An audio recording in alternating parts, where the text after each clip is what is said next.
Assalamualaikum warahmatullahi wabarakatuh. Pada hari ini saya akan menerangkan tabung kerajaan, perniagaan dan isi rumah. Nama saya Muhammad Zamri bin Adami. Nombor matrik saya 260345. Pengenalan. Negara di seluruh dunia berdepan cabaran daripada pelbagai aspek, terutamanya dalam pengurusan kesihatan awam dan ekonomi bagi memerangi antara krisis terburuk dalam sejarah manusia seperti pandemik COVID-19 pada tahun 2021, tahun asas bagi rancangan Malaysia ke-12, 2021 hingga 2025, RMK ke-12 dan wawasan kemakmuran bersama 2030. Keberkesanan pelaksanaan pelbagai program dan projek amat penting dalam membantu negara mencapai matlamat pembangunan. Pandemik COVID-19 ini telah menjejaskan kemajuan dan mengakibatkan pertumbuhan kesasar daripada landasan.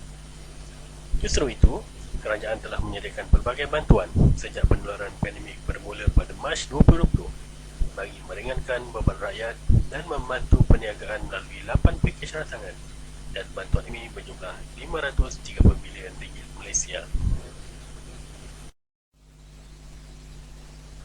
Tabung kerajaan. Definisi tabung kerajaan. Tabung kerajaan adalah perbelanjaan kerajaan ke atas barangan dan perkhidmatan yang ditolak perbelanjaan ke atas modal oleh kerajaan. Maka, tabung awam bersih ialah lebihan imbangan belanjawan semasa kerajaan. Cara meningkatkan pelaburan domestik. Penawaran tabungan domestik akan menyediakan dana untuk pelaburan dan juga pembentukan fizikal. Faktor kestabilan politik dan pertumbuhan ekonomi yang tinggi akan menarik modal asing ke negara ini.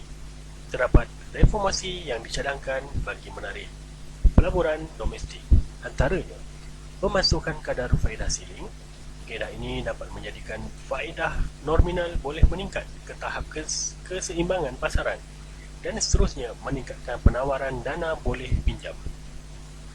Yang kedua, dengan mengawal kadar inflasi, ianya akan mencapai kaedah faedah benar positif, iaitu kadar faedah nominal selepas cukai yang melebihi kadar inflasi. Tujuan dasar belanjawan diperkenalkan. Tujuan yang pertama, sebagai instrumen sokongan dan sebagai galakan kepada sektor swasta untuk memacu pertumbuhan ekonomi secara agregat. Yang kedua, sebagai instrumen bagi memberikan hasil kepada kerajaan dan instrumen pengagihan pendapatan di kalangan penduduk melalui cukai. Yang ketiga, memajukan sektor-sektor ekonomi yang tertentu yang boleh memacu pertumbuhan ekonomi. Tujuan yang keempat, iaitu bagi mengawal turun naik dalam kegiatan ekonomi, terutamanya jika terdapat kejutan dalam pasaran.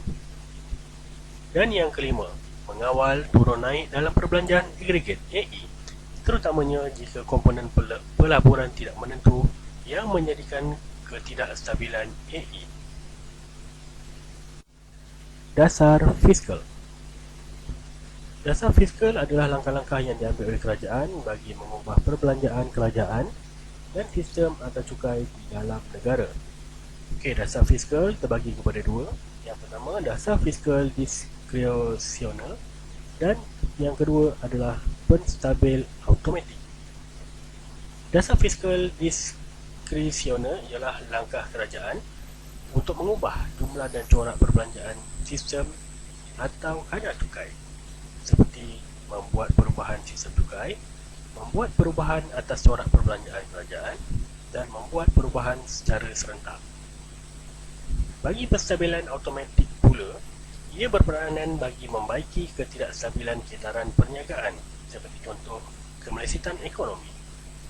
Contoh, cukai berkadar, cukai progresif, dasar harga minima dan dasar harga tetap, dan skim insurans pengangguran. Cukai jualan. Cukai jualan terbagi kepada dua, iaitu cukai exercise dan cukai ad valorem. Cukai exercise adalah cukai yang dikutip secara tetap bagi setiap unit barang, manakala cukai ad valorem iaitu cukai yang dikutip secara berkadar atau peratusan dari harga barang yang dikutip.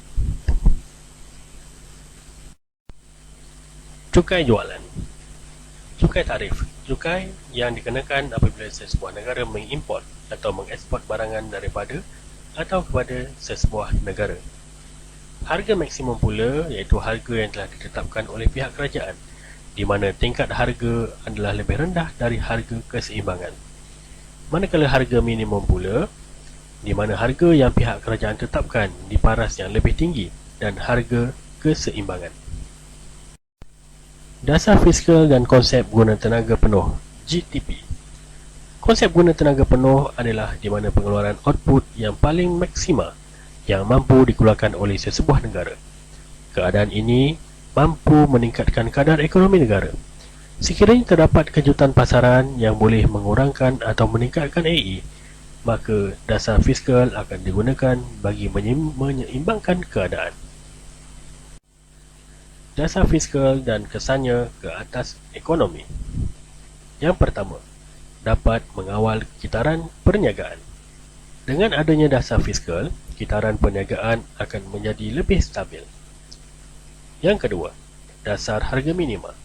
Ia akan dapat membantu pengeluar yang terlibat dalam barang-barang pengeluaran seperti produk pertanian. Dan yang ketiga, skim insurans pengangguran. Ia menjamin kebajikan pekerja yang hilang pekerjaan. Dan yang keempat, iaitu penstabil automatik. Lebih menumpukan mengawal kitaran perniagaan supaya tidak terlalu serius. Dasar kewangan.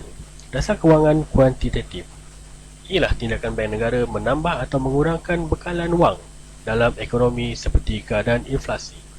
Semasa inflasi, kerajaan akan mengurangkan penawaran wang.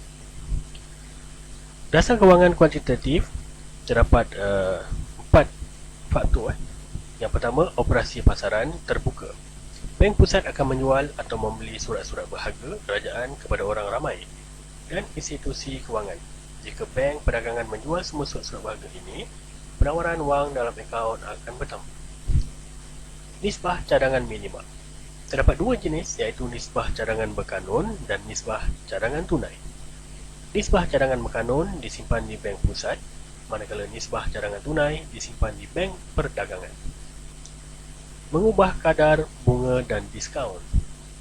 Jika bank pusat ingin membantu bank perdagangan, ia akan meletakkan kadar diskaun yang rendah, contohnya 5%. Oleh itu, 95% adalah milik bank perdagangan. Funding. Ia adalah langkah bank pusat menjual surat-surat berharga kerajaan yang tempoh matangnya panjang, biasanya melebihi 5 tahun. Dasar kewangan kualitatif. Kawalan kredit terpilih. Tindakan bank pusat ini menekankan kepada kawalan pinjaman secara langsung dengan mengenakan sekatan berupa garis panduan, arahan yang bertujuan untuk mempengaruhi haluan pemberian pinjaman. Dan yang kedua, pujukan moral. Falsafah ini di bawah pujukan moral terletak di atas andaian bahawa pelaksanaan dasar boleh dijadikan lebih berkesan jika institusi kewangan sendiri mengambil inisiatif untuk membantu kerajaan. Komponen bekalan wang. Terdapat 3 komponen bekalan wang: wang secara sempit M1, wang secara luas M2 dan wang secara sangat luas M3. Wang secara sempit M1 adalah dua bentuk wang, iaitu mata wang dan deposit permintaan.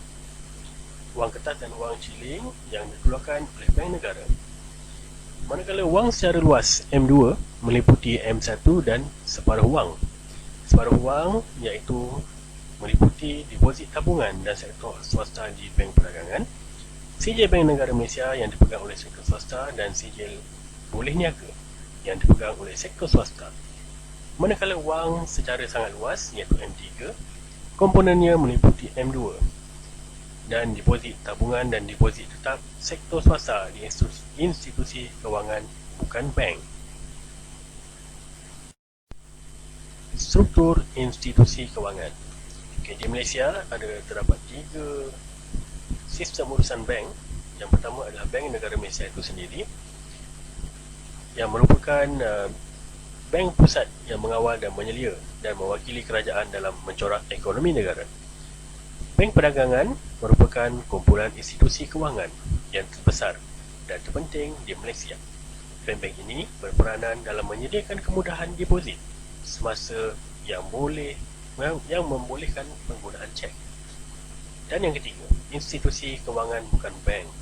Institusi ini mempunyai kuasa untuk mewajibkan deposit semasa dan penggunaan cek untuk mengeluarkan deposit tersebut. Syarikat kewangan dan bank saudagar merupakan institusi kewangan yang penting di kalangan institusi kewangan bukan bank. Tabung perniagaan. Definisi tabung perniagaan. Dana susut nilai adalah tabungan perniagaan. Pihak firma akan membuka satu akaun yang dikenali sebagai akaun susut nilai. Akaun susut nilai ini adalah dana yang dikumpul bagi menggantikan modal fizikal lama dengan yang baru apabila fizikal lama telah sampai tempoh hayatnya. Selain daripada itu, keuntungan perniagaan selepas ditolak cukai dan agihan keuntungan kepada pemilik atau keuntungan yang tidak diagih adalah satu lagi sumber tabungan perniagaan. Tabung isi rumah. Tabung isi rumah. Perbezaan antara pendapatan boleh belanja individu, iaitu pendapatan individu selepas ditolak cukai, dan ditambah bayaran pindahan diterima. Dengan perbelanjaan penggunaan ialah tabungan individu. Kemampuan sesebuah isi rumah untuk menabung bergantung kepada tingkat pendapatan benar dan saiz serta komposisi ahli keluarga. Jika terdapat kemampuan untuk menabung, inisiatif untuk menabung pula dipengaruhi oleh keutamaan penggunaan isi rumah, sama ada berbelanja sekarang atau menangguhkan penggunaan ke masa depan. Faktor tabungan isi rumah. Faktor tabungan isi rumah ini dipengaruhi oleh beberapa faktor. Faktor yang pertama adalah faktor demografi, yang kedua adalah kesan pendapatan, faktor yang ketiga adalah pulangan pelaburan, dan faktor yang keempat adalah instrumen isi rumah. Kesimpulan.